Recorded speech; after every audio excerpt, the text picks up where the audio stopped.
A father drags his daughter to be sold like livestock, claiming she's deaf. The Duke who buys her doesn't know that silence hides an extraordinary gift until it's too late. Welcome back, my wonderful family and friends.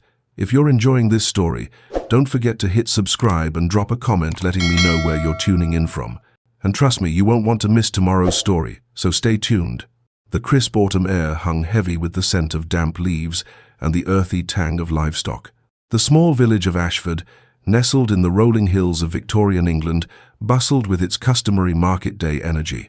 Traders hawked their goods, fabrics, spices, and fresh produce, while farmers bargained over cattle and horses.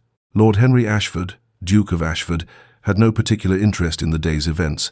He preferred the peace and solitude of his vast estate, where the only disturbances were the occasional calls of birds or the rustling of leaves in the wind. Dressed in a long dark coat and a tall top hat, Henry surveyed the scene from the edges of the crowd. His face was impassive, his sharp features betraying no emotion. He had attended the auction out of habit more than necessity.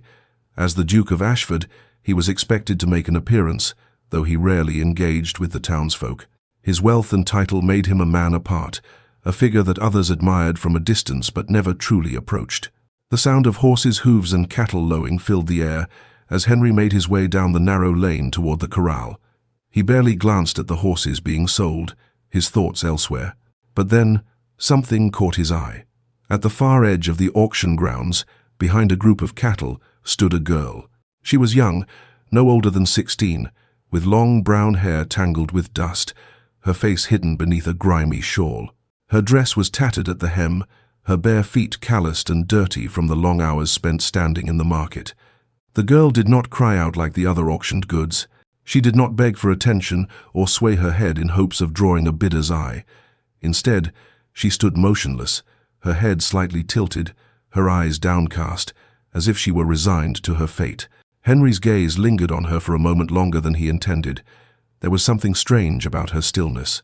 Amidst the noise and chaos of the auction, she was an island of calm. And yet, there was something unsettling in her silence. Her lack of movement wasn't that of a simple, passive observer. There was a quiet strength to her that caught Henry's attention. A loud voice broke through his musings. "This one here, a fine mare and a worthless girl to go with it." The drunken voice slurred. Henry's gaze shifted to the man standing beside her, a disheveled man, his face flushed with the effects of too much drink. He was waving a bottle in one hand and holding a rope in the other, which was tied around the girl's wrist. The rope was tight, pulling her hand, making her shoulders tremble slightly under the strain. The man's words carried through the crowd as he haggled with a prospective buyer. "Got this one from my first wife," the man continued, his words garbled. "She don't talk, don't hear, neither. Just sits there like a dummy. Don't need feeding, don't need nothing, but she'll clean and cook, won't complain about a thing. Take her off my hands. Cheap." The crowd laughed. A few men snickered darkly, and one spat on the ground. Henry felt a knot tighten in his chest. It was a familiar cruelty, the type of scorn that had been directed at the weak and vulnerable for centuries, but it had always grated on him. There was something particularly egregious about it now. This girl, this silent figure, was being sold like livestock, her life reduced to a few cruel words. The insult to her dignity burned in Henry's gut. Henry made a move to turn away, but as he did, the girl's gaze caught his. Her eyes locked onto his with a calm intensity that felt like a jolt of cold air. No desperation, no pleading, just a look so steady, so quiet, that it held him in place. There was something in her eyes, something that mirrored his own isolation. Henry froze, unable to look away. The girl's silent scrutiny felt like an invitation, or perhaps a challenge. In her unspoken gaze, there was an understanding, a recognition of something he couldn't name. It was not pity nor fear, but a mutual silence between two souls who had been unseen for too long. The drunken man stumbled toward him, unaware of the silent exchange between his daughter and the Duke. "You want the horse?" he asked in a rasping voice. "Take the girl too, for the same price. Ain't worth the dust on her toes." Henry's mouth went dry. His instinct screamed to walk away, to continue his business and leave the girl to whatever fate awaited her. But as he stood there, transfixed by her gaze, something in him shifted. His heart, long closed off from others, seemed to open just enough to allow room for pity, or was it something deeper? He couldn't tell. The man laughed, unaware of Henry's internal struggle. "You buying livestock, or are you starting a new venture?" one of the onlookers jeered. Henry's eyes snapped to the man, his expression hardening. The laughter around him faded into the background as his thoughts crystallized. He knew this was madness, a rash decision. But in that moment, all he could see was the girl silent, still, yet full of strength. He looked at the man, who still held the rope with one hand, the other swinging the bottle carelessly. "I'll take both," Henry said, his voice calm but firm. The crowd fell silent for a brief moment. The man blinked in confusion before a slow grin spread across his face. "You're mad, you know that? But you've got the coin for it. Take her." Henry counted out the coins, paying a fair price for the horse and what was now a burden he wasn't sure he fully understood. The man took the money without a word and handed him the rope. He looked at Clara, who hadn't moved, hadn't even reacted to the transaction. She simply stood there, her eyes still fixed on Henry. With a gentle motion, Henry untied the rope from her wrist, tossing it back at the man. Clara flinched at the sudden movement, but she didn't step away. Instead, she took a tentative step forward, as if testing whether or not she was truly free. Henry gestured for her to follow him. She did so silently, her feet soft against the earth, her every step deliberate but graceful. She did not speak, nor did she ask for anything. She simply followed, her eyes watching the ground ahead of her, as though it was the only thing that mattered. As they walked toward his carriage, Henry felt the weight of her presence, the quiet strength she carried with her. She had nothing, yet in her silence there was more than the world could understand. When they reached the carriage, she stopped and waited, a patient stillness hanging between them. Without a word, Henry opened the door for her. She stepped inside, folding herself into the corner like someone accustomed to being invisible. Henry closed the door gently behind her, his fingers brushing against her sleeve as he did. A faint, unexpected tug on his coat made him look down. Clara's small, calloused fingers had brushed against his sleeve for just a moment, as though she had meant to reach out but hesitated. He could feel it then, the weight of her trust. She hadn't thanked him, she hadn't begged, but in that brief touch, she had chosen him. In that moment, Henry Ashford, who had spent his life surrounded by silence and solitude, understood that his life would never be the same. He had bought a girl, yes, but what he was starting to realize was that he had bought something far more profound than he could have ever imagined. The carriage rumbled to life, and the wheels creaked over the cobblestone road as they made their way back to Ashford Manor. Behind him, Clara sat curled beneath the blanket, her face turned toward the window, her gaze lost in the endless horizon. Henry didn't speak to her, nor did he feel the need to. For the first time in years, he found comfort in the silence. As the estate came into view, Henry's thoughts were far from the horse he had purchased or the girl who sat silently beside him. Instead, he thought about the unspoken connection they had shared in that brief moment at the auction. Clara had seen him, understood him, without a single word. And for the first time, Henry felt a sense of something he had long lost hope. Clara, the silent girl with the silent eyes, had chosen him in a way no one ever had. And perhaps, in the quietest moments, he would find that she could teach him more than he ever knew was possible. The Duke of Ashford's life, which had once been marked by an overwhelming stillness, had now become a world of unexpected, profound change. The vast expanse of Ashford Manor stretched before Clara, a place so grand it seemed to stretch endlessly. As the carriage rolled through the wrought-iron gates and along the long, winding gravel driveway, Clara caught glimpses of the mansion's imposing silhouette, its towering windows, delicate stonework, and the sprawling gardens that surrounded it. The estate was a world apart from the life she had left behind. It was a world of wealth, of grandeur, of silence, a silence far different from the one she had known. Inside the grand estate, Clara was led to a room on the second floor, far from the bustling parts of the house. The servants, who had been instructed to show her to her quarters, did so with a quiet efficiency, though they eyed her with curiosity. They were not unkind, but their gaze was filled with the unspoken question of why the Duke had brought this girl into his home. Despite the pity, the whispers, and the hushed words from the staff, Clara never flinched. There was a quiet strength in her, a quiet dignity that belied her situation. The room assigned to her was large, with tall windows that overlooked the sprawling gardens outside. The heavy curtains were drawn back to allow the fading sunlight to spill into the space, filling the room with a soft, golden glow. The bed, covered in rich silks, was large enough for two, but Clara had no need to rush into its comfort. She stepped into the room and simply stood still for a long moment, her feet planted firmly on the floor as if she were rooted to the earth. Everything about this place was different, the luxury, the quiet, the expanse of space, but Clara did not seem overwhelmed. She observed it all, absorbing it in the same way she had always observed the world. As the servants left her to settle in, Clara's fingers traced the edges of the furniture, soft, delicate carvings in the wood. Her eyes flickered from the armoire to the ornate fireplace, noting the details with the same precision she used when studying the world outside. There was no fear in her actions. She did not hesitate, as if she had always known the rhythm of such spaces. It was as if she belonged here, despite the strangeness of it all. Henry stood just outside the door, watching the girl through the crack in the threshold. He had given the orders for her to be left alone, but something within him, some nagging curiosity, urged him to watch. He had seen her quiet resilience at the auction, her silent, unspoken strength as she had followed him out of that crowd. And now, in this vast home that he had built for himself, a place that had always been empty in more ways than one, he found that Clara's silence seemed to fill the rooms in ways he never expected. Henry's thoughts drifted as he leaned against the doorframe. The life he had known had always been solitary. The grandeur of his title, the vastness of the estate, the servants who catered to his every need, they all kept him apart from others. His social interactions were few, and the loneliness he had grown accustomed to had carved a deep emptiness in his soul. He never expected a day would come when another person might fill that void, let alone a girl who appeared to have no voice of her own.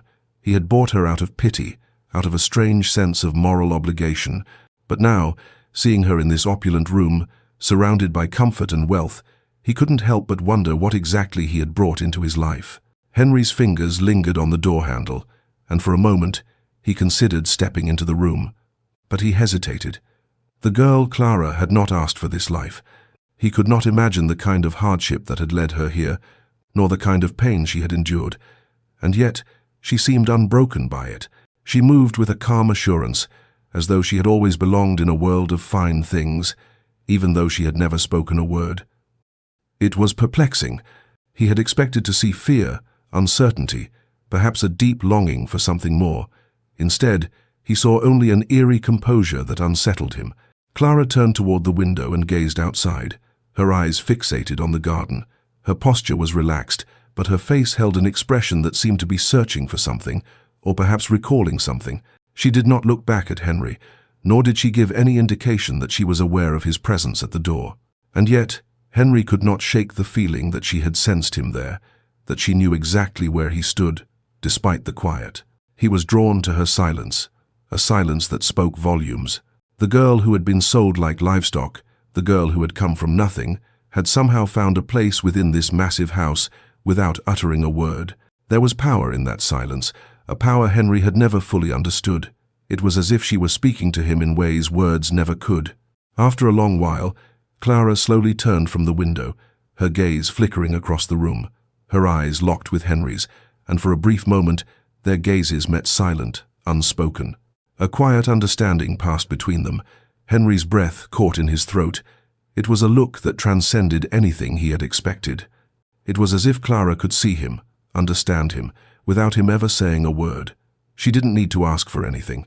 She simply existed, and in doing so, she demanded attention. He cleared his throat and stepped forward, finally breaking the silence that had settled between them.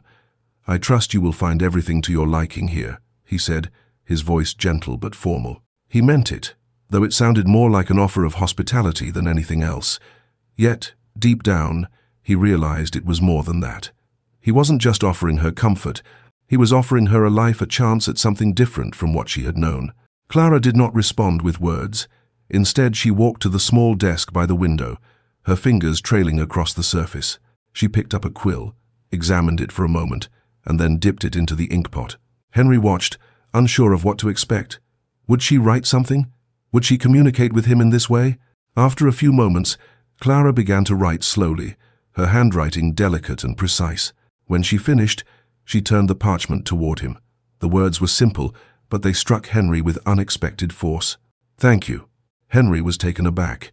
She had thanked him, not with words, but with the quiet act of writing. It was a small gesture, but it spoke volumes. She had no voice, but she had still found a way to speak. "You're welcome," Henry said quietly, almost to himself. For the first time since he had brought Clara into his home, he felt a glimmer of understanding. She wasn't just silent. She was communicating in her own way, one that didn't rely on sound, but instead on the quiet language of her actions. Henry realized that Clara was more than just a girl in need of charity. She was a person who understood the world in a way he had never considered. And though she didn't speak, her silence was louder than any words could ever be. As Clara continued to settle into her new surroundings, Henry began to pay more attention to the subtle details of her behavior. She had an uncanny ability to sense things without being told, small things, like the faintest changes in the weather or the way the light shifted in the room. One evening, as Henry returned from his study, Clara glanced up from the chair where she had been sitting by the fire. Without a word, she stood and walked to the window, her eyes scanning the horizon. Henry, puzzled by her actions, followed her gaze but saw nothing unusual. A few moments later, the sky darkened and a chill wind began to stir. Clara had known the change was coming long before it arrived. It was then that Henry realized Clara's silence was not just a lack of sound, it was a form of awareness that he couldn't yet grasp. She wasn't deaf. She wasn't mute. Clara heard and understood things that Henry could not even begin to fathom. It was as though she was attuned to a frequency that existed outside the realm of ordinary perception. With each passing day, Clara's mysterious silence became less of a burden and more of an enigma that Henry felt drawn to solve. He couldn't yet understand her completely, but he could see that there was far more to Clara than met the eye. She was not a victim, nor was she the helpless girl her father had described. Clara was something different, something far more complex, something that would change the course of Henry's life in ways he had never imagined. The quiet girl had already begun to speak, but not with words, and Henry, though he could not hear her voice, felt her presence loud and clear. The first days of Clara's time at Ashford Manor were quiet, almost too quiet for Henry's tastes. He had been accustomed to solitude, yes, but this was something different. It wasn't the peaceful kind of solitude he had known before, where the silence was filled only with his own thoughts, but rather a deep, almost suffocating stillness that enveloped the estate. Clara's presence was unmistakable in its quiet, a constant reminder of something unspoken between them. She did not speak, did not ask questions, and did not seek his attention. But somehow, Henry felt her absence of words as profoundly as he would have felt her presence if she had filled the halls with chatter. As the days passed, Henry found himself watching Clara from afar, noting the way she moved through the house. She never hurried, never stumbled in her movements, even though she seemed unfamiliar with the opulence of her new home. Her gestures were always fluid and graceful, as if she had been raised in such an environment, despite her obvious poverty. Yet, it wasn't Clara's movements that held Henry's attention. It was the way she connected with the animals on the estate. His stables housed some of the finest horses in the region, prized for their breeding and lineage. Henry had always prided himself on his ability to handle them. His expertise as a rider and trainer was well known among his peers. But it wasn't long before Clara's interactions with the horses began to intrigue him in a way he had not anticipated. It started small, almost unnoticed at first. Henry would often find Clara in the stables, gently brushing down the horses as they nuzzled her hand, their eyes soft with trust. At first, he assumed it was merely a passive connection, a girl tending to the animals, as he had seen many others do. But one morning, as he watched from a distance, something caught his eye. Clara was standing beside a chestnut mare, her fingers resting lightly on the animal's neck. The horse, usually skittish around new people, seemed remarkably calm, its large eyes unfocused in a way Henry had never seen before. Clara's hand didn't move much, but there was an unmistakable energy between them, something Henry couldn't quite put his finger on. The horse shifted slightly, as if it were responding to something Clara was communicating. Henry was struck by the quiet beauty of the moment, the mare seemingly at ease in Clara's presence. It was as if the animal was reading her, responding to her touch in ways that Henry couldn't understand. Clara didn't speak a word, yet the communication between them was undeniable. He stood there for several moments, watching her interact with the horses. The way they trusted her, the way they moved under her gentle touch, felt both foreign and familiar to him. He had never seen such a deep connection between an animal and a human. Clara didn't need to give commands or use any gestures beyond her soft caress. The horses, it seemed, understood her as much as she understood them. Later that evening, Henry found himself in the stable again. Clara was brushing the mane of the mare she had been with earlier. This time, he approached her, unable to resist the urge to ask questions that had been lingering in his mind. "Clara," he began cautiously, unsure of how to break the silence between them. She turned her head at the sound of his voice, her eyes meeting his briefly before she returned her attention to the mare. Her expression was calm, almost meditative. He took a hesitant step forward. Have you always been so connected with the animals?" he asked, his voice low, as if afraid to disturb the fragile peace between them. Clara paused for a moment before gently running her fingers along the horse's coat. She did not answer him in words, but instead she placed her hand on the horse's flank, as though to demonstrate her unspoken response. The mare shifted closer, resting its head on her shoulder. Henry watched, fascinated by the way the animal seemed to gravitate toward Clara, drawn in by her touch. Henry found himself at a loss for words. In the silence, Clara had answered him not with speech, but with action, showing him her silent but undeniable bond with the animals. She didn't need words to communicate with them, just as she didn't need them to communicate with him. The realization hit him harder than he expected. Clara wasn't deaf, nor was she mute. She had simply chosen not to speak, to live in a world where sound didn't rule her life. The thought lingered with him as he retreated from the stable, his mind racing. Clara's abilities were unlike anything he had ever encountered. She understood the animals in a way that he, despite his years of experience, couldn't. It was as if she spoke to them in a language without words, one that transcended the need for sound altogether. Over the next few days, Henry's curiosity about Clara only deepened. He noticed her subtle movements, the way she reacted to the world around her, the way she seemed to sense things before they happened. Clara would stand at the window in the mornings, looking out at the sky as if reading the clouds, her gaze steady and thoughtful. The way she responded to the rhythms of nature, like the breeze that shifted just before a storm, or the way the light changed in the evening, struck Henry as extraordinary. It was as if she could feel the world in ways he could not. One afternoon, Henry found himself in the library, reviewing some papers related to the estate's affairs. As he scanned the documents, his eyes kept drifting toward the window, where Clara stood once again, looking out at the horizon. He wasn't sure why, but he felt drawn to her, compelled by her silence. His thoughts were interrupted by a soft knock at the door. He turned to find Clara standing in the doorway, her eyes locked on him. She wasn't asking for permission to enter, she was simply there, as if she had known he was waiting for her presence. Henry cleared his throat, feeling a sudden rush of discomfort. "Come in," he said, his voice somewhat strained. Clara walked slowly into the room, her steps light and deliberate. She moved toward the window, but she did not speak. Instead, she simply stood beside him, her eyes on the falling rain outside. For a moment, neither of them said anything. The silence between them was not uncomfortable, but rather peaceful. It was as if they both understood that there were things that could not be spoken, things that didn't need words to be understood. Henry found his eyes drawn to Clara's face, the way her features remained soft, her expression calm as she watched the storm. He had always been a man of words, a man accustomed to discussing everything: his work, his estate, even the smallest details of his daily life.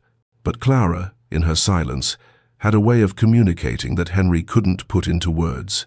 It was a language that spoke not of facts or logic, but of something deeper, something more profound. Without thinking, Henry reached out and placed his hand on the desk in front of him. Clara's gaze flickered toward his hand, and for a brief moment, their eyes met. There was no need for words in that look, just a quiet understanding. It was as though she had known his thoughts before he could even voice them. She had heard his unspoken question, and in her silence, she had given him the answer. Henry took a step back, his heart heavy with realization. Clara was not simply someone who lived in silence. She was someone who had learned to listen in ways that no one else had. She had a deep understanding of the world, of the animals, of the unspoken rhythms that governed everything around her. In the days that followed, Henry began to pay closer attention to Clara. He watched the way she interacted with the horses, how she seemed to intuit their needs, and how the animals responded to her.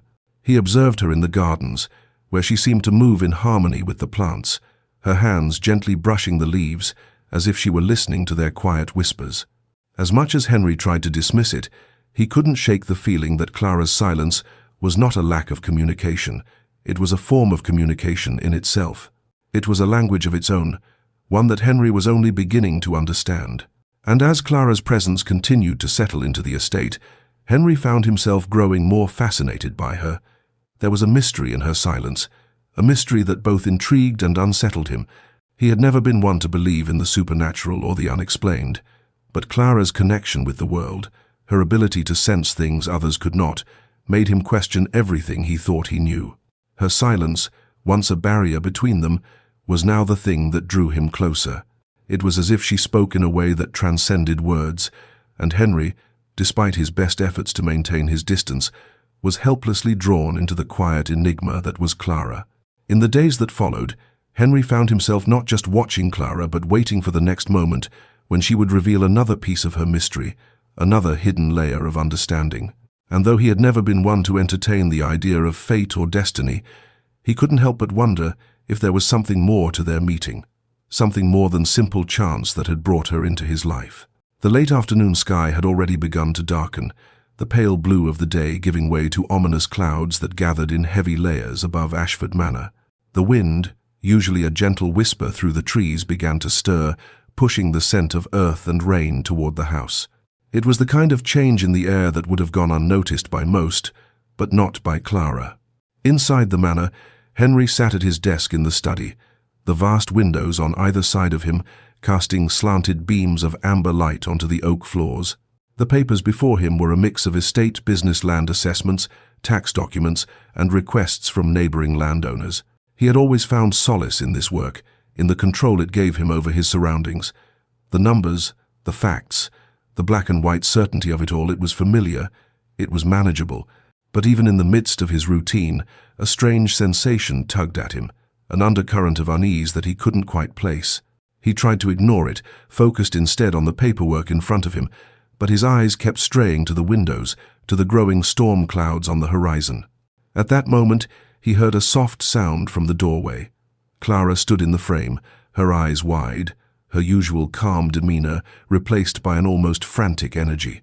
Her gaze was fixed on the darkening sky outside, her posture tense, as though every part of her being was attuned to the change in the weather. Henry didn't immediately respond. He was absorbed in his thoughts, too preoccupied with the matters at hand to give Clara his full attention. He had grown accustomed to her silent presence, to the way she moved through the house with the grace of someone who belonged, even though she rarely spoke. But today, there was something different about her. Clara stepped into the room, walking toward him with a subtle urgency in her step. Her fingers twitched slightly at her side, an unconscious movement that Henry had seen many times, but this time her hands seemed to tremble. She came closer, her eyes never leaving the sky, and then she reached out, gently tugging at the sleeve of his coat. "Clara?" Henry asked, his voice breaking through the silence. He didn't quite understand why she seemed so unsettled. She had been living in the manor for weeks now, and though she had always been a quiet presence, she had adapted to her new life with remarkable ease. Her silence, while always profound, had never seemed to trouble her until now. Clara didn't answer him, but her eyes spoke volumes. She pulled at his sleeve again, more urgently this time, and pointed toward the window, toward the distant hills beyond the estate. Her gaze was filled with deep concern, and Henry felt an unfamiliar unease settle in the pit of his stomach. "What is it?" he asked, his voice softened with uncertainty. "What do you see?" She didn't speak, but the intensity of her gaze only grew. Clara's eyes flickered toward the horizon, and Henry followed her line of sight. The wind had picked up, sending leaves scattering across the estate's grounds. The trees swayed, their branches creaking as the storm began to gather strength. Henry furrowed his brow. "It's just a storm, Clara, nothing to be alarmed about." He turned back to the papers in front of him, dismissing her unease as a simple reaction to the weather. But Clara wasn't finished. She stepped closer, her fingers grasping his sleeve once again, tugging him insistently. Her gaze was unyielding, her eyes wide with an emotion Henry couldn't place: fear, perhaps, or something even deeper. She was trying to tell him something, but for the life of him, Henry couldn't figure out what. Then, without warning, Clara pointed toward the hills once more, her fingers trembling slightly. Her silent plea was unmistakable. She was urging him to look, to see what she saw. And in that moment, Henry felt a surge of unease. Something in her expression told him that this wasn't just a passing storm. Against his better judgment, Henry stood from his desk and moved toward the window, Clara following closely behind. He glanced outside, his eyes scanning the darkening sky. The clouds had thickened rapidly, swirling in strange, unnatural patterns. The wind had grown fiercer, and the air felt charged, as though the very atmosphere was trembling in anticipation. Henry opened the window, the cool wind rushing in as he peered toward the hills. There was nothing to suggest that this was anything more than a typical summer storm, but Clara's insistence had his senses tingling, a subtle warning he couldn't ignore. A low rumble of thunder reached his ears, distant but unmistakable.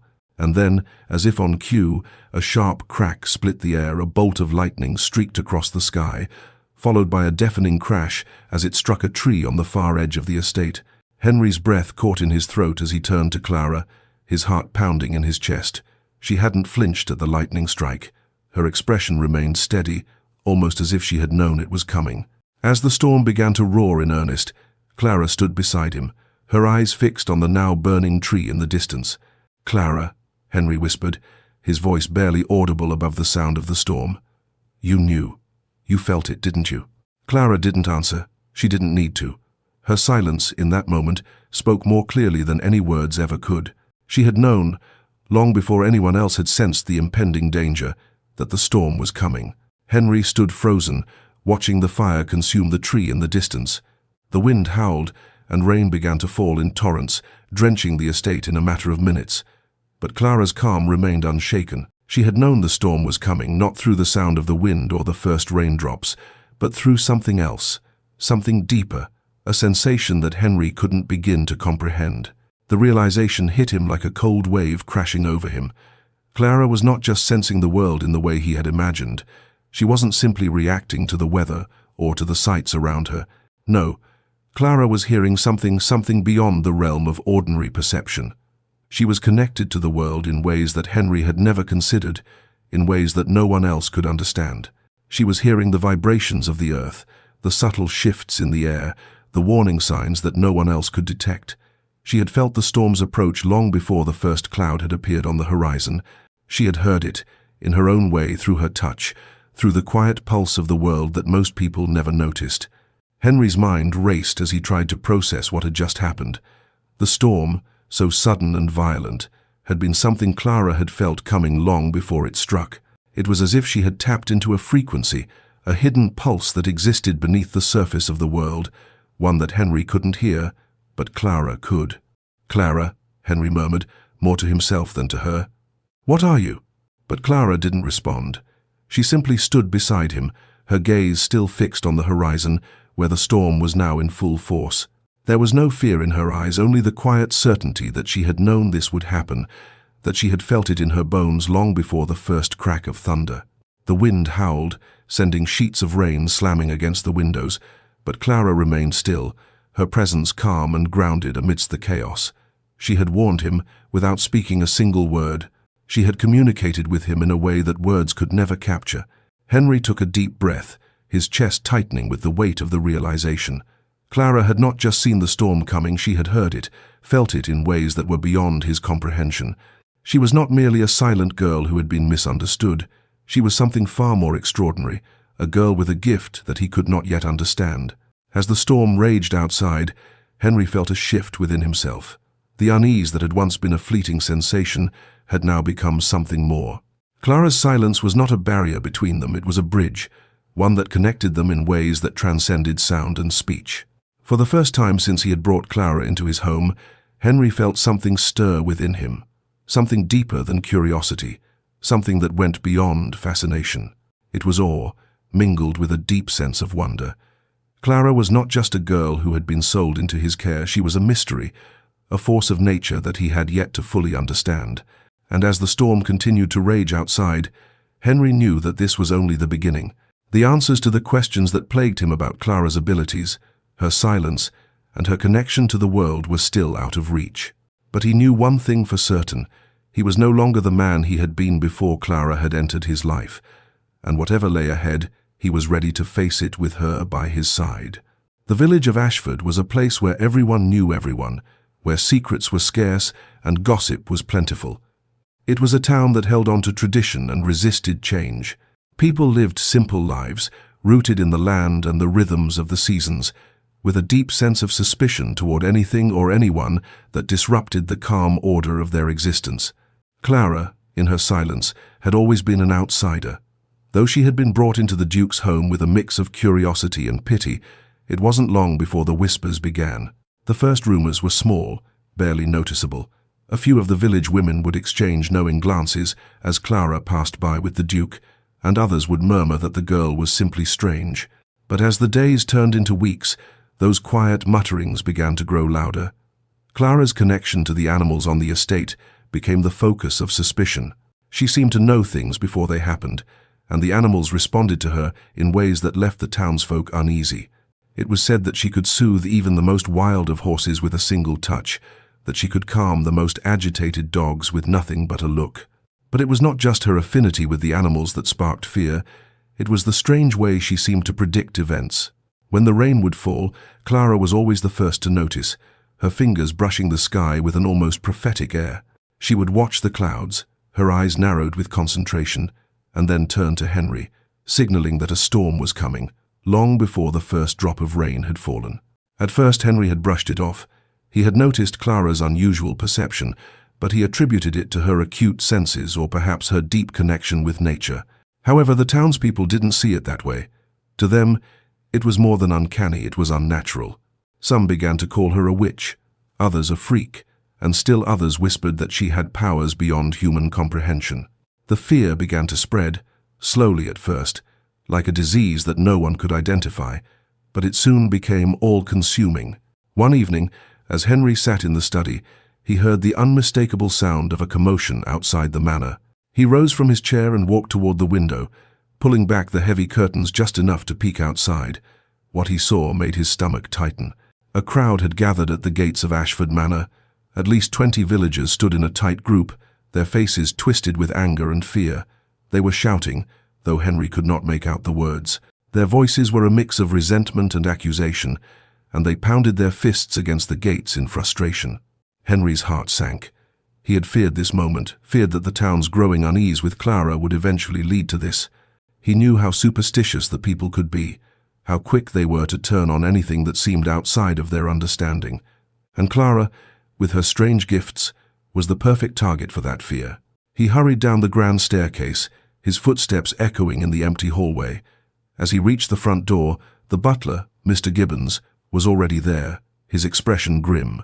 "Your Grace, it appears the townsfolk have gathered," Mr. Gibbons said quietly, his eyes flicking nervously toward the door. "They're demanding that Miss Clara be removed from your household."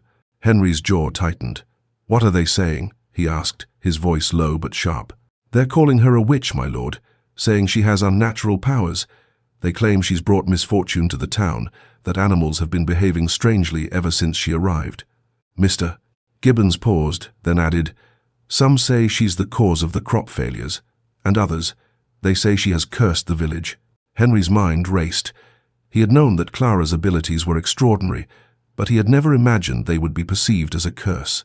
They were gifts, gifts that came from a deep, almost otherworldly understanding of the world around her. But to the townsfolk, that understanding was alien, and anything unfamiliar was met with fear. Henry strode to the door, flinging it open to face the mob. His gaze swept over the crowd, men and women, old and young, their faces red with anger, their eyes filled with suspicion. He recognized some of them, but most were strangers, villagers, who had been too quick to judge Clara based on their own superstitions. "I am the Duke of Ashford," he called out, his voice firm and commanding. "What is the meaning of this disturbance?" The crowd fell silent for a moment, and then an older man stepped forward. His name was Mr. Withers, a farmer who had lived in the village for many years. He was a man of few words, but when he spoke, his voice carried weight. "Your Grace," Mr. Withers said, his tone bitter, "we come to you with a request. We've heard of the strange things happening at your estate, animals acting out of turn, crops failing, and now the young girl you've taken in. We believe she's responsible for the misfortune that's befallen this village." Henry's chest tightened. "What are you accusing her of?" he demanded, though he already knew the answer. "She's a witch," another voice from the crowd cried out, and there were murmurs of agreement from the others. "She's cursed this place, Your Grace. We want her gone." Henry's anger flared. He had heard enough. He stepped forward, his eyes hardening as he faced the crowd. "Clara is no witch," he declared, his voice loud and steady. "She is a young woman with rare gifts, gifts that you cannot begin to understand. She has done nothing but help this estate, and she has brought no harm to anyone." The crowd shifted uneasily, some of them exchanging nervous glances. Henry's words had caught them off guard, but it was clear that the fear had already taken root in their hearts. The town's suspicions were not easily quelled. "She can heal animals," Henry continued, his voice unwavering. "She has an understanding of the world that none of you have, and if you choose to fear her because of it, then I can do nothing to change your minds. But know this, if you threaten her, you threaten me." The crowd murmured, unsure of how to respond. For a moment, there was a tense silence, broken only by the distant sound of the wind rustling through the trees. Henry could feel their anger, their fear, but he could also see the hesitation in their eyes. They were not sure what to make of him, of his defense of Clara, of the bond that had begun to form between them. But then, as if on cue, Mr. Withers spoke again, his voice cold. "She's a danger to this village, Your Grace. We've tolerated her presence long enough. It's time for her to leave." Henry's jaw clenched. He was no stranger to the ways of the world, to the prejudices and fears that often led people to act out of ignorance. But Clara was not like them. She had done nothing wrong, nothing that justified this kind of treatment. She was different, yes, but in a way that should have been celebrated, not condemned. "No," Henry said, his voice firm. "Clara will not leave. She is under my protection, and I will not allow you to chase her from this estate based on fear and superstition." There was a long pause, the tension between Henry and the crowd palpable. For a moment, it seemed as if the mob might escalate their threats, might demand more of him. But then Mr. Withers took a step back. "We'll see how long your protection lasts, Your Grace," he said, his words laced with bitterness. "But mark my words, if this town continues to suffer, we'll not be so kind next time." With that, the crowd began to disperse, their murmurs of discontent drifting away like the last remnants of a storm. But Henry stood at the gate, his hands clenched into fists at his sides. He watched as the mob melted into the distance, knowing that this was only the beginning. As the last of the villagers left, Henry turned and walked back toward the manor. Clara had been watching from the window, her expression unreadable. She didn't speak, but Henry could see the weight of the confrontation in her eyes. She understood the tension, the fear, the rejection that the villagers had thrown her way. He didn't know what the future held for her, for them both. But one thing was certain: he would not let her go. He would not allow the town's fear to dictate her fate. He had made his decision, and now he had to live with the consequences. Clara was no witch. She was more than that, much more. And Henry would protect her, no matter the cost. The village of Ashford had always been a place where the rhythms of life were predictable, and the land, though often temperamental, had been kind to its people. The seasons changed, the crops grew, and the villagers followed the same routines they had for generations. Illnesses came and went, but for the most part, the village was free from the kinds of mysteries that plagued larger cities. But then, one quiet evening, everything changed. The child in question, young Thomas Weaver, had always been healthy. He was a bright-eyed boy, no older than 10, with a wild mop of hair and a mischievous grin that made him popular among the village children. He was always running, always playing, always in motion. But one night, he fell ill with a fever that no one could explain.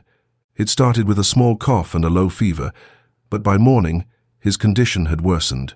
He burned with a high fever, his face flushed and pale at the same time, his tiny body trembling uncontrollably.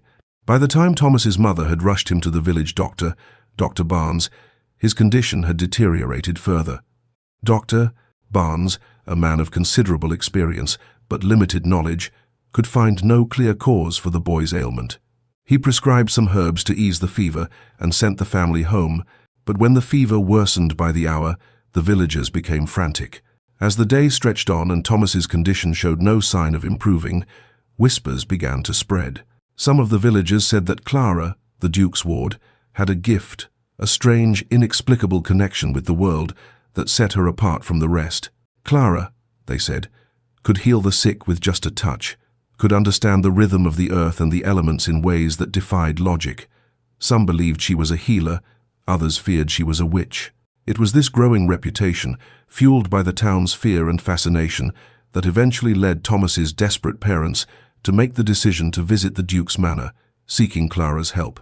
Clara had been in the garden when the weavers arrived, her hands delicately trimming the wildflowers that had bloomed in abundance with the change of the seasons. She didn't expect the weavers to come to her. She had not been told of the boy's illness, nor had she ever been asked to help in such a way. But as soon as Mrs. Weaver's tear-streaked face appeared at the gate, Clara stood still, her senses heightened, a strange, inexplicable understanding rising in her chest. Without a word, Mrs. Weaver, her hands trembling, begged Clara to come to the child. "Please, Miss Clara, you must help him. The doctor's remedies have done no good, and we don't know what else to do." Clara nodded silently, her eyes flashing with the quiet determination Henry had come to know well. She didn't need words to understand the request. She simply walked towards the house, her steps measured, her gaze fixed ahead. Henry, who had been watching from the window, felt his heart tighten as Clara passed by, the weavers following closely behind her. He didn't know what to make of it, but there was something in Clara's silence that spoke volumes. It was as if she knew exactly what was needed, even without being told. "Clara," Henry began, though his words faded as she entered the house without looking back. He stood for a moment, his thoughts conflicted. He had watched Clara help animals with a subtle understanding, but he had never seen her attempt to heal a human before. He wasn't sure if the villagers truly understood what she could do, or if they feared what they didn't understand. But one thing was certain: whatever Clara had done, whatever force lay within her, it was not something easily explained. Inside, Clara approached Thomas's bed with the calm assurance that only she seemed capable of. The boy's mother hovered at the door, wringing her hands in desperation, while Thomas's father stood beside the bed, his face drawn with concern. Clara's eyes softened as she took in the child's condition. He lay in the bed, his small chest rising and falling with labored breaths, his skin fevered and flushed. His eyes were half open, glazed with the fever that had ravaged his tiny body. The room smelled of sweat and herbs, the faint scent of lavender and sage hanging in the air. Without a word, Clara placed her hands on the boy's forehead, feeling the heat of his skin beneath her palms. She closed her eyes for a moment, her fingers moving gently across his skin, tracing the lines of his body as if she were searching for something. She could sense the fever in him, the disturbance in his body, the imbalance that no remedy could fix. After a few moments, Clara stood up, walking toward the small cabinet where the healing herbs were kept. She pulled out a mixture of feverfew, lavender, and mint, crushing the leaves in her hands to release their oils. Without a word, she prepared a brew, her fingers moving deftly, her touch instinctive and sure. She placed the cup by the bedside and turned to Thomas's mother. Her eyes met the woman's, and Clara's silent expression spoke volumes. "Trust me, I can help him." With trembling hands, Mrs. Weaver gave Thomas the medicine, watching as Clara gently cupped his face in her hands, whispering something inaudible to the boy. She had no need for spoken words. The connection she shared with the child transcended sound. Clara's touch, her presence, seemed to calm him, the frantic pulse of his fever beginning to settle. Minutes stretched into hours, and Henry, who had remained at the doorway, watched in awe. He had always known Clara was different, but seeing her in this element, the way she worked, the way she moved without hesitation, made him realize just how much he had underestimated her. As the night wore on, Thomas's fever began to subside, his breathing growing steadier with each passing moment. By dawn, the boy's temperature had returned to normal. His skin, once hot and clammy, now felt cool to the touch. He stirred, opening his eyes, and looked up at Clara with an expression of gratitude he couldn't articulate. Mrs. Weaver, her face filled with disbelief, clutched Clara's hands, tears of gratitude streaming down her face. "You've saved him, Miss Clara. We don't know how to thank you." Clara simply smiled, her expression serene. She didn't need thanks. The healing was not for her, it was simply what she was meant to do. As the news of Thomas's miraculous recovery spread through the village, Clara's reputation grew exponentially. She became known as the girl who could heal with her hands, the one who could sense the unseen, the one who understood what others could not. Some of the villagers were in awe of her, treating her as though she were a saint. Others, however, began to view her with suspicion. The fear that had once plagued her began to take root more deeply. The villagers' view of Clara shifted from simple curiosity to something far more complex. They couldn't deny her gifts, but they couldn't comprehend them either. Some of the women who had once whispered about her, speculating on her strange ability to calm animals and predict the weather, now looked at her with a mixture of reverence and dread. It was said that she had a connection with the earth, that she could hear the cries of animals before they were born, that she could heal wounds without bandages or potions. But with the awe came the fear. The whispers turned darker, accusing Clara of possessing powers she could not control. There were rumors that she had used magic to cure the boy, that the medicine was only a part of her strange ability. The town's fear was fed by the unknown, by the belief that Clara was not human in the way others were. Still, despite the fear, Henry found himself even more captivated by Clara. He watched her closely, noticing the quiet confidence with which she moved through the estate. She seemed to be a woman of few words but many actions, her ability to heal, to listen without needing to speak, to understand without the need for explanation. She had helped Thomas, but more than that, she had opened Henry's eyes to the depths of her knowledge, a knowledge he could never fully grasp, but that he couldn't deny. Her healing abilities were more than just medical knowledge, they were something deeper, something instinctive. And as the days passed, Henry began to realize that Clara was not just someone with an extraordinary gift, she was someone whose presence had changed the very fabric of his life. The bond between them deepened, not through words, but through silent understanding. As Clara continued to heal, to help, and to grow, Henry found himself drawn to her in ways he could not explain. But in the eyes of the village, Clara would always remain an enigma. She would always be the girl who healed with a touch, who understood with a glance, and who spoke volumes without ever uttering a word. Whether they revered her or feared her, one thing was certain: Clara had become a force that could not be ignored. The sprawling estate of Ashford Manor had always been a fortress, one built not with stone, but with isolation. Henry Ashford, Duke of Ashford, had spent much of his life behind its walls, a solitary figure whose only companions had been the affairs of his lands and the echoes of his own thoughts. It had never bothered him before. He had always found solace in the solitude, in the order and structure that came with the title of Duke. But now, as he sat alone in his study, the silence felt different. Henry had grown accustomed to being alone, to keeping people at arm's length, both physically and emotionally. He had built walls around himself over the years, walls that shielded him from the complexities of the world outside, from the expectations that came with his wealth and status, and most of all, from the vulnerability that came with human connection. It was easier this way, he had told himself, easier to remain detached, to hide behind the propriety of his title and the formality of his role. But that had all changed since Clara had entered his life. Clara, the girl who didn't speak, who communicated with a silent grace that defied the boundaries of language. She had entered his world like a quiet storm, disrupting the carefully constructed order of his life, and now Henry found himself unable to turn back. It had started so innocently. She had been a charity, a purchase made out of pity, at least that was what he had told himself in the beginning. She had been an enigma, a mystery wrapped in silence, and Henry had assumed that his involvement with her would be nothing more than a passing responsibility, a temporary arrangement. But now, as he sat in the quiet of his study, he realized that the connection between them had grown into something much more profound. Clara had shown him a world he had never known existed, a world where understanding didn't rely on words. She had a way of communicating that transcended language, of seeing him in a way no one ever had. Her silence was not a barrier, but a bridge, one that connected their souls in a way that words could never accomplish.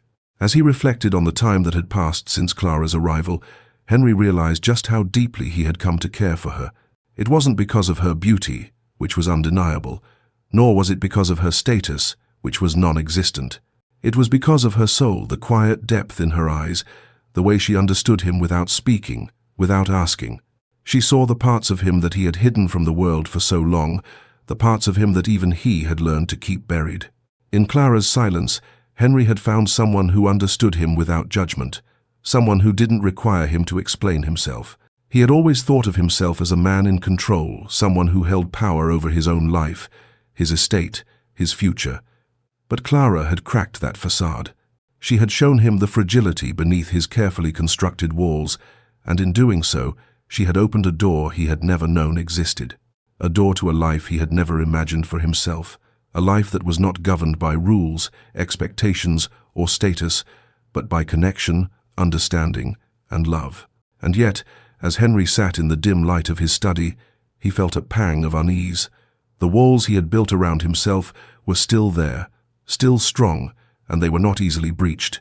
As much as he had come to care for Clara, as much as he had come to admire her strength, her grace, and the quiet power she possessed, he could not shake the reality of their situation. Clara was not of his world. She had no title, no wealth, no position to speak of. She was a mute girl, brought to his home out of charity, her past shrouded in mystery. She was an outsider, someone who did not belong in the world that Henry inhabited, and while he could not deny the connection that had grown between them, he couldn't ignore the truth that lingered in the back of his mind. A relationship between them would be impossible not because of her silence, but because of the world they lived in. The world that would never accept someone like Clara as his equal. The world that demanded social boundaries be respected, that dictated who could be with whom based on birthright, wealth, and status. To love Clara was to risk everything: his reputation, his title, his standing in society, and the consequences of defying those rules were severe. He knew that. He had seen it happen to others before, the way society could turn on a person who dared to step outside its expectations. Henry ran a hand through his hair, the weight of his thoughts pressing down on him. He was a man of duty, a man of tradition. His position as Duke was not just a title, it was a responsibility, one that carried expectations he had never questioned before. And now, as he found himself drawn to Clara, those expectations felt like chains, pulling him in one direction while his heart pulled him in another. The more he thought about it, the more the conflict within him grew. Clara had become an integral part of his life, and yet he felt the pull of his duty to uphold the traditions of his family, to maintain the order of his estate, to protect the legacy that had been entrusted to him. How could he reconcile his feelings for Clara with the weight of his responsibilities? How could he justify a future with her when everything about their connection seemed to fly in the face of the world he had always known? Henry stood up suddenly, pacing across the room as if he could outrun his thoughts. He had always prided himself on his ability to make decisions, to control the course of his life. But now, for the first time in years, he felt completely out of control. Clara had broken down the walls he had spent a lifetime building, and now he was unsure of who he was or what he wanted. He stopped at the window, looking out over the estate. The gardens, the stables, the far-reaching lands, all of it had once seemed like a world of endless possibility. But now, it felt like a cage, a reminder of everything he had sacrificed in the name of duty. Clara had shown him that there was more to life than this, more than titles and wealth and tradition. She had shown him that there was a world beyond the walls of Ashford Manor, a world where connection and love were not bound by rules or expectations. But could he truly embrace that world? Could he, the Duke of Ashford, truly turn his back on everything he had been taught to value in order to build a life with Clara? The thought terrified him, and yet it also thrilled him in a way he couldn't explain. For the first time in his life, he found himself questioning the very foundations of his existence. Was the life he had built for himself the life he truly wanted? Or had he simply been going through the motions, living according to the rules of a world that no longer seemed to fit? As he stood at the window, Henry knew that he could no longer ignore the truth that had been quietly growing within him. He cared for Clara. He cared for her in a way that went beyond mere affection, beyond the connection they shared in silence. He had come to love her not for her silence, but for the way she had opened his eyes to a world he had long closed off. And yet, the question remained. Could he love her in a world that would never accept their love? Could he stand by her, knowing that their bond, so pure and real, was forbidden by the very society that had once been his greatest ally? Henry's heart was torn, caught between two worlds, the world of duty and tradition, and the world Clara had shown him, a world where understanding transcended words and love transcended status. As the sun dipped below the horizon, casting the manor in shadow, Henry realized that he could no longer live in silence. He could no longer hide behind the walls he had built. The choice before him was clear. He could either remain within the confines of the world he knew, or he could step into the unknown, into a world where love, not status, would guide him. But one thing was certain. Clara had already changed him, and no matter what he decided, there would be no going back. The Duke of Ashford's life, once marked by certainty and control, had now become a journey of self-discovery, a journey that would lead him to a place he could never have imagined. The days had blurred together, each one slipping into the next with little distinction. Henry had found himself caught in a quiet whirlwind ever since Clara had come into his life. Their unspoken connection had grown deeper, yet the silence between them remained. It was a silence that had become a language of its own, one that transcended words, one that Henry had come to understand in ways he never expected. Clara's quiet presence had become a constant in his life, and though she never spoke, Henry knew that she communicated more profoundly than anyone he had ever known. Yet, despite the bond they shared, Henry still felt the weight of their silence. He longed for her to speak, for her to reveal more of herself, to share the thoughts and feelings that were locked away behind her eyes. He had watched her, tried to understand her, but there were times when her silence felt like a barrier that kept him from truly knowing her, from truly reaching her. Clara never asked for anything, never demanded his attention, but Henry found himself constantly drawn to her. He had come to care for her not just for the way she had saved him from the loneliness he had carried for so long, but for the quiet strength she carried within her. Clara had shown him a world where words were not necessary, a world where understanding could pass between people without a single sound. It was one evening, after dinner, when the moment of truth finally arrived. The sun had set, casting the estate in shadows, and the air outside had turned cool with the promise of an autumn chill. Henry sat in the drawing room, a book in his hands, though his attention was elsewhere. His gaze drifted to the window, where Clara stood as she often did, looking out at the sprawling gardens. He had come to learn that she enjoyed the quiet of the evening, the peace that settled over the land as the world slipped into night. Clara had always been a quiet observer, but tonight there was something different about her. She stood at the window, her hands resting lightly on the sill, her posture unusually tense. There was an air of quiet anticipation around her, as if something was about to happen, something that had been waiting to be revealed. Henry set the book down, his heart racing with an unfamiliar urgency. For the first time in months, he felt the urge to speak to her, not just to observe her, but to ask the questions that had been building in his mind. He rose from his seat and approached her, his footsteps soft on the floor, the only sound in the room. "Clara?" His voice was gentle, barely above a whisper, as though he feared disturbing the fragile moment that hung between them. Clara turned her head, her eyes meeting his. There was no hesitation in her gaze, no uncertainty. Her eyes were steady, calm, but there was something more, something deeper that Henry couldn't quite place. For a long moment, neither of them spoke. It was a silence that felt different from the ones that had come before. It was as if they were both waiting for what neither of them knew. Then, in the quiet of the room, Clara opened her mouth. "I can hear your heart." The words were soft, tentative, as if they had been waiting a lifetime to escape her lips. Her voice was not loud, nor was it commanding. It was a whisper, a fragile sound that seemed to hang in the air, trembling with meaning. The simplicity of the sentence, its quiet profundity, struck Henry to his core. For a moment, he could not breathe. He could not think. His mind raced to catch up with what he had just heard. Clara had spoken. She had finally spoken, but it wasn't what he had expected. It wasn't a confession of love or an explanation of her silence. It was something deeper, something more intimate. She had told him that she could hear his heart. In that moment, everything changed. Henry had always believed that their connection was one of silence, but he had never understood it fully.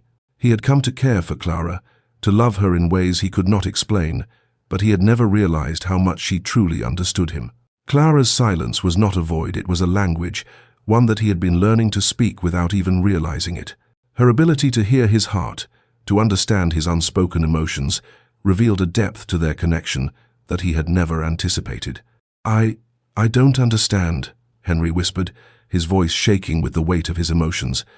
How can you hear my heart?" Clara's eyes softened, and she stepped closer to him, her movements graceful and deliberate. She did not answer him with words, but with the same silent understanding that had always existed between them.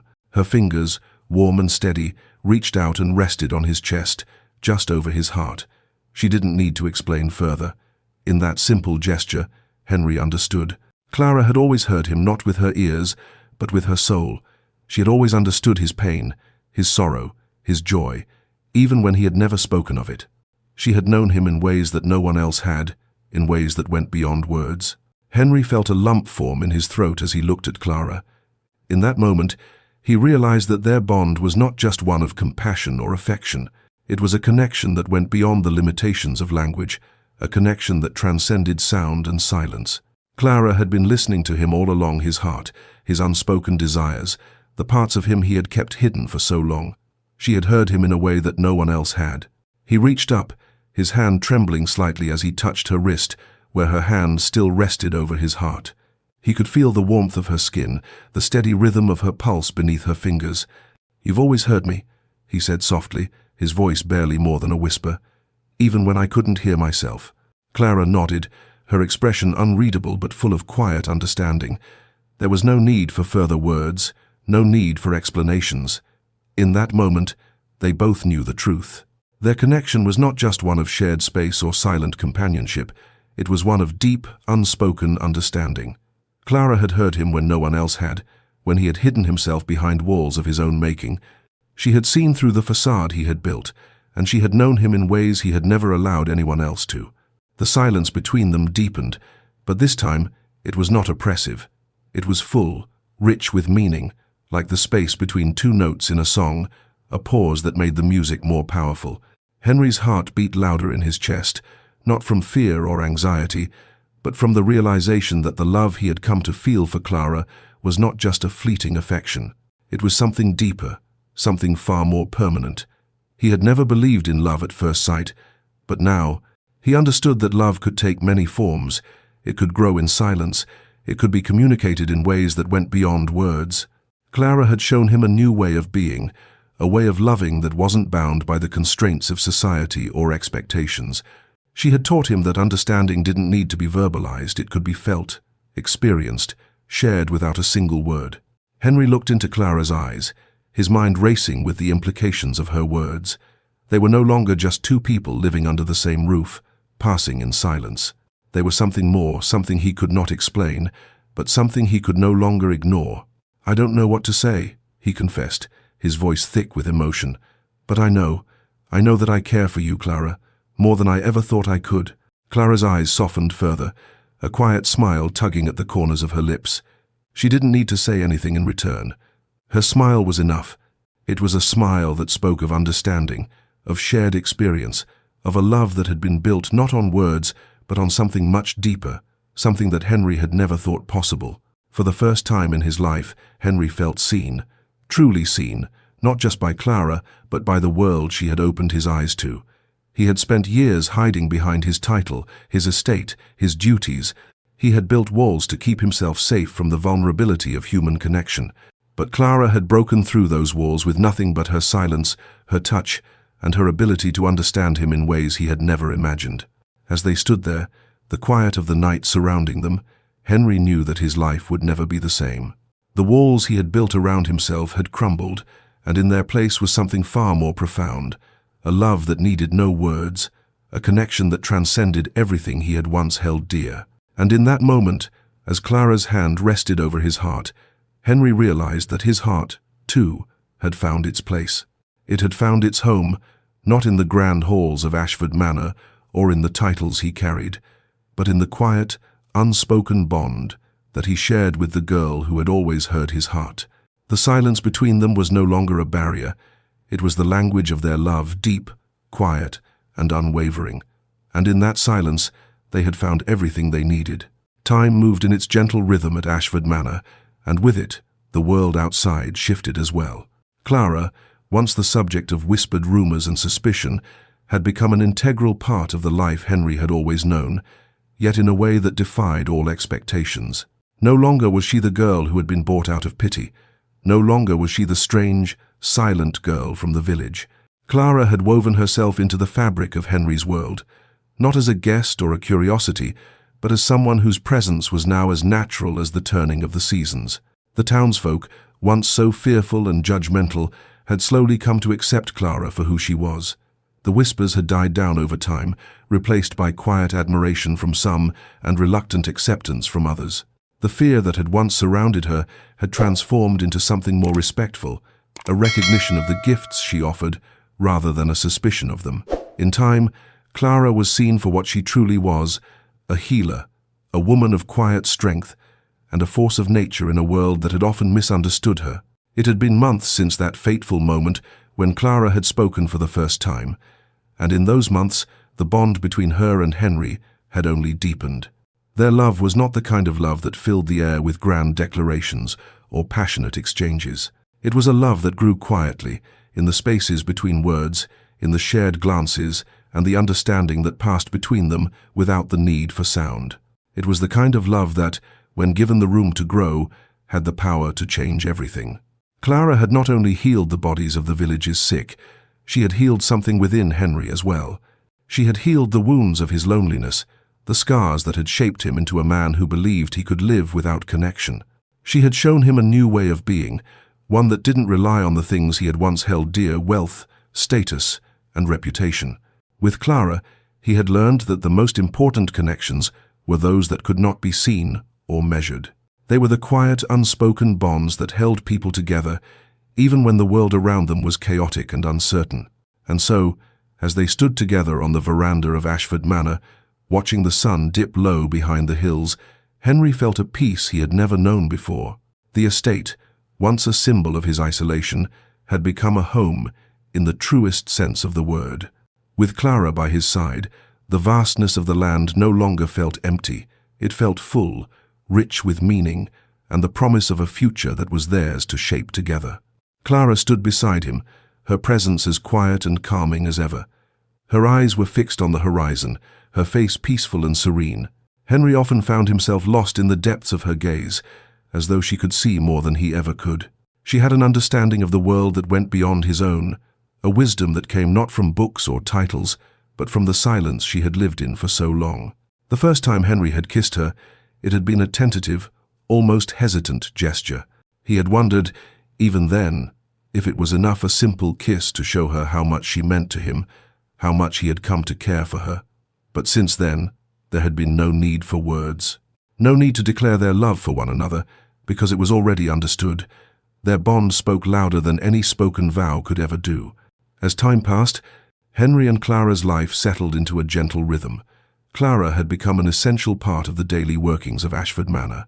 She spent her days tending to the animals, working alongside the stable hands, and caring for the sick who came from the village. She had built a small space in the garden where she could cultivate the herbs she used for her healing remedies, and Henry often found her there, her fingers moving gracefully through the plants as she gathered the ingredients for her potions. Though Henry still had duties as the Duke, he found himself spending more and more time with Clara. He would join her in the garden or sit with her by the hearth, their conversations quiet and easy. There were no grand gestures, no need for pretensions. Their lives were filled with the simple pleasures that came with sharing time in each other's company, working together, talking, and simply being present. One of the greatest gifts Clara had given him was the ability to be present in the moment, to stop looking ahead at the next responsibility or the next task, and simply be. She had taught him to listen, not just to the world around them, but to the silence between them. And in that silence, they had found a depth of connection that neither of them had known was possible. For Clara, the village had become a place where she was no longer an outsider. Her healing had earned her the trust of many, and while there were still a few who whispered about her, the majority of the townsfolk now saw her as a valuable member of their community. She had become a quiet protector, one who understood the world in a way they could not. The animals no longer feared her, and neither did the people. When a child fell ill, it was Clara they called upon, and when an animal was injured, it was Clara who tended to its wounds with a gentleness that made them trust her completely. Despite the acceptance she had gained, Clara never sought recognition for what she did. She did not desire the adoration of the village. She was content with the simple satisfaction of helping others. For Clara, the act of healing was not about accolades, it was about connection, about offering something of herself to the world in a way that didn't require anything in return. She had learned, through her years of silence, that the truest form of communication came not from words, but from the quiet acts of care that passed between people, the moments when their hearts touched without the need for sound. But it wasn't just the village that had accepted Clara. Henry had too. His heart, which had once been closed off from the world, had opened to her in a way that had surprised him. He had once thought that he could live without love, without companionship, but Clara had shown him a different way. She had become his confidant, his partner, the person who understood him more deeply than anyone else ever could. Their connection was not one built on social expectations or titles. It was built on something far more enduring, something that could not be broken by the weight of tradition or the judgment of others. And now, as they stood together, Henry realized that the life they had built was more than he had ever dreamed of. There were no grand celebrations, no declarations of love in front of a crowd. Their love was not a spectacle, it was something quiet, something deep, and something that, despite all the odds, had lasted. "Do you ever think about the future?" Henry asked softly, his voice a low murmur against the backdrop of the setting sun. Clara turned to look at him, her eyes reflecting the fading light. She smiled, her expression serene and knowing. In her gaze, Henry saw not just the woman she had become, but the quiet wisdom that had guided her through the years of silence. She did not speak, but her hand found his, her fingers curling around his palm in the simplest of gestures. And in that touch, in the silence that followed, Henry knew the answer. Their future was not something that could be predicted, nor something that could be measured in terms of titles or status. It was a future built on trust, on understanding, on the love they shared in the spaces between words. The town, once divided by fear and suspicion, had come to see Clara for who she truly was, a woman who had the rare gift of listening, of healing, and of understanding. And in the end, that was all that mattered. Together, Henry and Clara built a life that was meaningful, not because it adhered to the expectations of society, but because it was a life that was uniquely their own. A life where the deepest connections were forged in silence, and where love was not defined by words, but by the understanding they shared. And as the days passed, the sun setting over the hills, Henry and Clara knew that the quiet, unspoken bond between them would last forever. It was a love that spoke volumes, and in that silence, they had found their home. If you enjoyed this story of love, understanding, and the quiet bond between two souls, don't forget to like, comment, and subscribe for more heartwarming tales. Share this video with someone who believes that sometimes the deepest connections are the ones that don't need words. And remember, true love speaks in silence. See you in the next video.